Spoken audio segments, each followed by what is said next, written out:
TV show मंगल लक्ष्मी है के आने वाले एपिसोड्स दर्शकों को सिर्फ एक पारिवारिक ड्रामा नहीं बल्कि एक महिला की अद्भुत बहादुरी, त्याग, विवेक और उसकी निस्वार्थ भावना का गवाह बनने का मौका देंगे, जो न केवल अपने परिवार बल्कि पूरे समाज के लिए प्रेरणा बन चुकी है।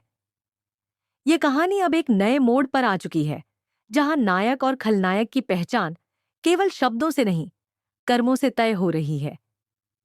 मंगल, जो एक सामान्य गृहिणी की भूमिका में दिखती है, अपने दृढ़ निश्चय और साहस के बलबूते पर वह काम कर जाती है जो पुलिस और प्रशासन भी सोचने से डरता है।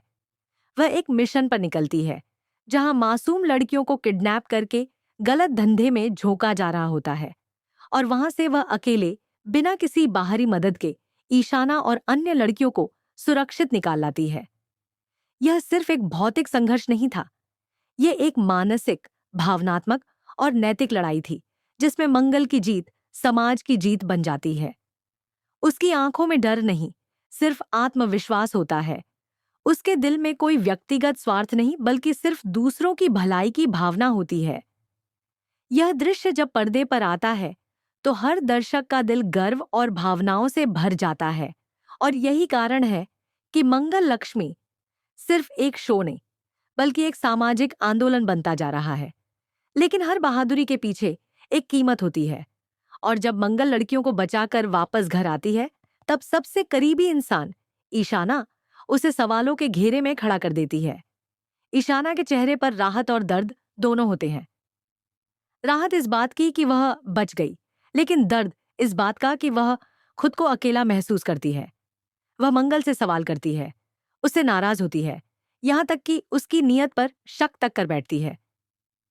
ईशाना के सवालों के जवाब में मंगल टूट जाती है, लेकिन वह खुद को संभालती है और पूरे सम्मान, विनम्रता और सच्चाई के साथ ईशाना के सामने हाथ जोड़कर माफी मांगती है। यह कोई झूठी माफी नहीं होती, बल्कि उसमें सच्चाई की गहराई और रिश्तों की मजबूती छुपी होती है। वह बताती है कि कैसे उसके सामने समय कम था, हालात कठिन थे, और उसने उस स्थिति में वही निर्णय लिया जो उसे सही लगा। इस पूरे भावनात्मक दृश्य में दर्शकों को उन रिश्तों की पेचीदगी समझ में आती है जो शब्दों से नहीं, परिस्थितियों से बनते और बिगड़ते हैं। इस घटना के समानांतर ही एक दूसरी कहानी आकार ले रही होती है, जहां लक्ष्मी और कार्तिक जिया की चालाकी को बेनकाब करने की योजना बनाते हैं। जिया, जो अब तक मासूम और मानसिक रूप से विक्षिप्त होने का दिखावा कर रही थी, दरअसल एक शातिर योजना के तहत पूरे परिवार को तोड़ने की कोशिश कर रही थी। लक्ष्मी, जो न केवल एक समझदार पत्नी बल्कि एक सजग स्त्री भी है, जिया की चालों को भांप लेती है और कार्तिक से कहती है कि हमें उसकी सच्चाई सामने लाने के लिए उसे उसी जाल में फंसाना होगा जो उसने हमारे लिए बुना है। वह कार्तिक को सलाह देती है कि वह जिया से कहे कि अब उसे मानसिक अस्पताल भेजा जाएगा, क्योंकि उसकी हालत गंभीर है और वह अब किसी के साथ नहीं रह सकती। कार्तिक पहले तो थोड़ी झिझकता है, लेकिन फिर लक्ष्मी की बातों में आकर वह यह योजना स्वीकार कर लेता है। दोनों मिलकर एक ऐसी स्क्रिप्ट तैयार करते हैं जिससे जिया खुद अपनी पोल खोलने पर मजबूर हो जाए।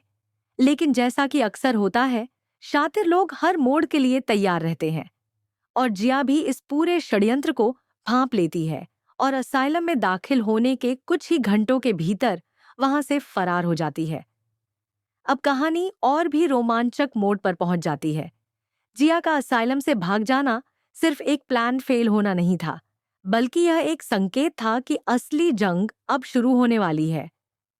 जिया अब खुलकर खेल रही है और उसका मकसद सिर्फ कार्तिक और लक्ष्मी को बदनाम करना नहीं बल्कि उन्हें पूरी तरह से खत्म करना है, भावनात्मक रूप से, सामाजिक रूप से और पारिवारिक रूप से।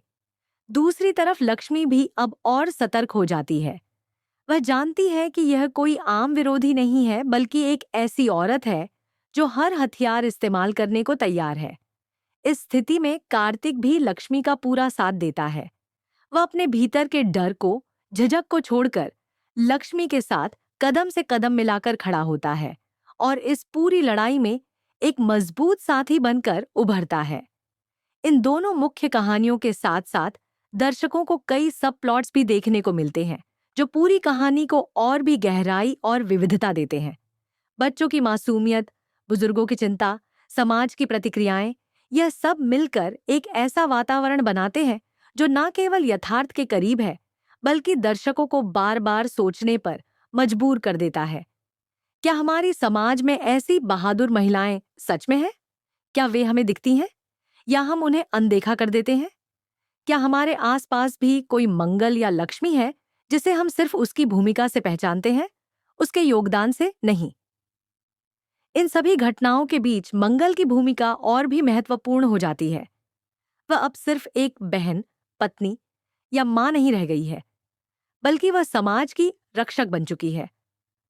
उसे अब यह समझ आ गया है कि जब तक वह खुद को सीमाओं में बांध कर रखेगी, तब तक ना तो वह अपने परिवार की पूरी तरह रक्षा कर पाएगी और ना ही समाज के लिए कुछ कर पाएगी। इसीलिए वह अब अपनी पहचान को विस्तृत करती है। वह अन्य लड़कियों और महिलाओं को भी सशक्त करने की दिशा में कदम उठाती है। वह समाज में बदलाव लाने की मुहिम शुरू करती है